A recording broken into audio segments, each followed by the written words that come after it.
Olá, meus queridos do oitavo ano, voltei! Achei até que não ia ser possível fazer aqui o PET avaliativo, mas eu voltei para a gente discutir as questões, né? E já tem acho que 2 semanas, né, que o PET avaliativo foi lançado, então já deu tempo suficiente para vocês lerem, responderem, fazer tudo bonitinho e depois vir aqui corrigir as atividades de vocês, tá bom?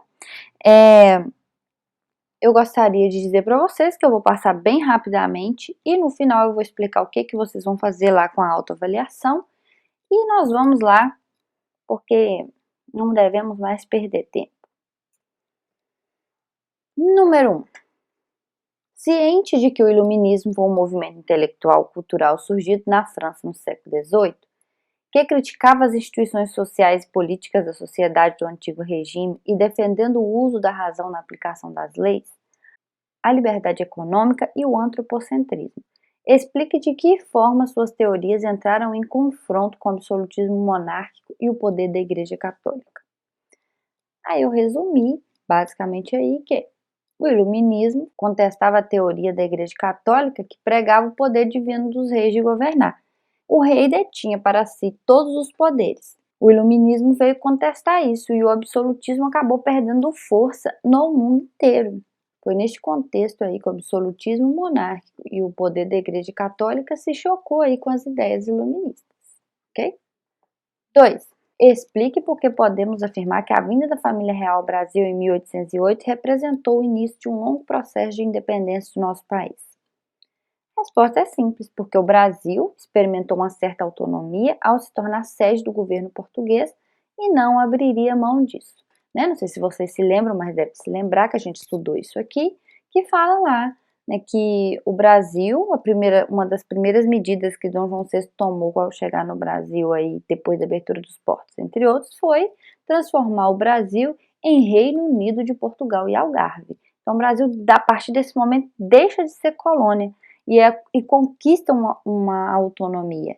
Então, depois do retorno da família real para Portugal e eles tentarem fazer o Brasil voltar a ser colônia de novo, isso não vai colar. Então, não vai mais acontecer e o Brasil acaba aí se tornando independente. 3. Após a Guerra Civil Americana, os Estados Unidos consolidou-se como a maior potência econômica e militar no continente americano. Explique quais doutrinas e emendas políticas foram criadas para justificar o processo de imperialismo norte-americano sobre os demais povos da América Latina a partir do século XIX. Então, eu coloquei para vocês aí o que a gente estudou, né? Como que os americanos usou aí o seu imperialismo na América Latina. Começou aí pela doutrina Monroe, que é a América para os americanos, né? Que eles visavam aí a não interferência de países europeus na América, né? Mas aí ele já estava de olho em interferir para cá. A emenda Platt, que foi a instalação da base militar de Guantánamo em Cuba, e o Big Stick, ou Grande Porrete, que era a pressão que os Estados Unidos fazia sobre os países latino-americanos, que deveriam cumprir suas obrigações financeiras com as empresas estadunidenses instaladas em seus países. Ok? Número 4. Qual o impacto da vinda de imigrantes europeus para trabalharem nas grandes fazendas brasileiras para a formação de uma identidade nacional? A intenção era o branqueamento da população brasileira e a consequência foi a marginalização da população negra no país. 5. O conflito bélico entre os estados do Norte e do Sul nos Estados Unidos no século XIX foi marcado por uma intensa disputa social. Qual era o posicionamento dos dois lados no que se refere à mão de obra? Então, nos estados do Norte, eles eram a favor da mão de obra assalariada, eles eram mais industrializados. Os estados do Sul, que eram agrários, eles eram a favor da mão de obra escrava. Número 6. Presenciamos uma acirrada disputa pela presidência dos Estados Unidos entre o republicano Donald Trump e o democrata Joe Biden. Acho que eu não sei falar o nome dele. Um dos pontos de discórdia entre os dois políticos é o posicionamento quanto à presença de imigrantes latinos em solo americano. Ciente de que este processo de imigração se iniciou no século XIX, é correto afirmar que desde a sua consolidação como grande nação, os Estados Unidos é receptivo aos povos de origem latina em seu território? Justifique. Então, historicamente falando, existem muitos casos de imigrantes sofrendo preconceitos e humilhação, sendo acusados de estarem roubando o trabalho dos estadunidenses, então, a maioria das vezes, eles não são receptivos, tá? Então, você pode colocar aí da forma que você desejar.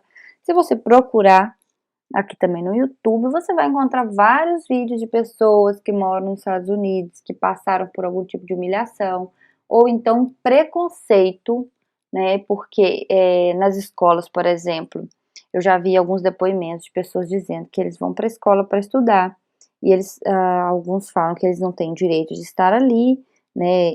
Mesmo a pessoa não sabendo se a pessoa é imigrante ilegal ou um imigrante legalizado. Eles têm preconceito com as pessoas. Enfim, existem muitos casos, sim.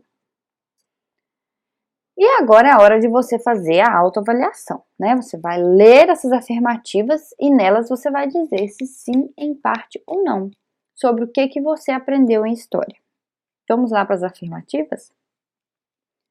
Reconheço a importância do iluminismo para a formação da sociedade contemporânea. O que o iluminismo influenciou na sociedade atual? Reconhece isso? Vocês reconhecem que até hoje nós usamos coisas, né, que aconteceram lá no período do iluminismo até a atualidade, né, as teorias, né, as leis que surgiram lá e etc. Compreendo os valores que levaram ao processo de independência da América Espanhola? O que levou ao processo de independência da América Espanhola? Identifico os fatores que levaram ao processo de independência do Brasil?